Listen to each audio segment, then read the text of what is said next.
স্যারের কাছে আমি নিরাময়া সুপার স্পেশালিস্ট নার্সিং হোমের ফিজিওথেরাপি ডিপার্টমেন্ট থেকে ডক্টর অরবিন্দ স্যারের থেকে আমাকে হোম ভিজিটে পাঠিয়েছিল। তো স্যারের পোস্ট অপারেটিভ পেশেন্ট স্যার, তো স্যারের প্রস্থেসিস হয়েছে। তো এখন উনি কিরম ছিলেন এবং এখন কেমন আছেন সেটা আমি স্যারের থেকেই জানবো, স্যারের মুখ থেকেই জানবো। স্যার আপনি একটু বলুন। আমি যখন প্রথম আসি এখানে তখন তো আমি উঠতেই পারছিলাম না, যন্ত্রণা পা নাড়তে পারছি না, একটা বিরাট বোঝা।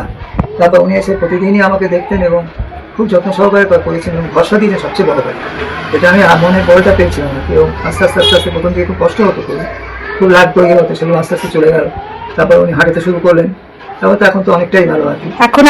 এখন আপনি ওয়াকার ছাড়া হাঁটছেন তো? ওয়াকার ছাড়াই হাঁটছি। হ্যাঁ, আর অনেকে বলছে ওয়াকার নিয়ে হাঁটতে, কিন্তু ওয়াকার ছাড়াই আমি হাঁটছি। হাঁটতে পাচ্ছেন? হ্যাঁ স্যার, আপনাকে তো প্রেসক্রিপশনে লিখেই দিয়েছেন ওয়াকার ছাড়া হাঁটাতে, তো ওই কারণে এখন আপনি ওয়াকার ছাড়াই হাঁটতে পারবেন। আর তাই আপনার জন্য আপনি মনের বলটা দিয়েছেন, না না, হ্যাঁ অবশ্যই মনে হতো যেটা যে আপনি বোধহয় এর পড়ে যাবো এরকম একটা ভয়। না না, পারবেন, একদম নর্মাল। আর আপনি এখন সিঁড়ি দিয়ে ওঠানামা করতে পারছেন? ব্যাস ব্যাস ব্যাস। তা আপনার ওনার স্যারের 21 দিন হয়েছে, এখন আপনি কেমন আছেন? একদম একদম ওকে আপনার? ঠিক আছে, একদম ঠিক আছে। বরং আপনারা আগের থেকে পায়ের স্ট্রেংথ গুলো আমাদের আশীর্বাদ না, আপনাদের আশীর্বাদে আমরা করছি।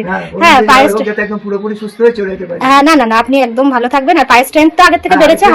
ঠিক আছে, ঠিক আছে। প্রতিটা দিনই উনি যত্ন সহকারে করেছেন, কোনোদিন ইয়ে নয়, এবং সবচেয়ে বড় কথা মনে বল দিয়েছেন, সেটা ভরসাটা কেউ দেয় না। ঠিক আছে, যেটা আমি প্রতি মুহূর্তে হলে এই কথা চলবে, এই কথা ঠিক ভগবান বলবো বিরক্ত করেছে ওকে, এই কথা লাগবে না না, বিরক্তের কি আছে? মানে আপনি একদম ভালো, মানে যেইভাবে বলেছে আপনি সেইভাবেই করেছেন। আর স্যারের কাছে আমি নিরাময়া সুপার স্পেশালিস্ট নার্সিং হোমের ফিজিওথেরাপি ডিপার্টমেন্ট থেকে ডক্টর অরবিন্দ স্যারের থেকে আমাকে হোম ভিজিটে পাঠিয়েছিল। তো স্যারের পোস্ট অপারেটিভ পেশেন্ট স্যার, তো স্যারের প্রস্থেসিস হয়েছে। তো এখন উনি কিরম ছিলেন এবং এখন কেমন আছেন সেটা আমি স্যারের থেকেই জানবো, স্যারের মুখ থেকেই জানবো। স্যার আপনি একটু বলুন।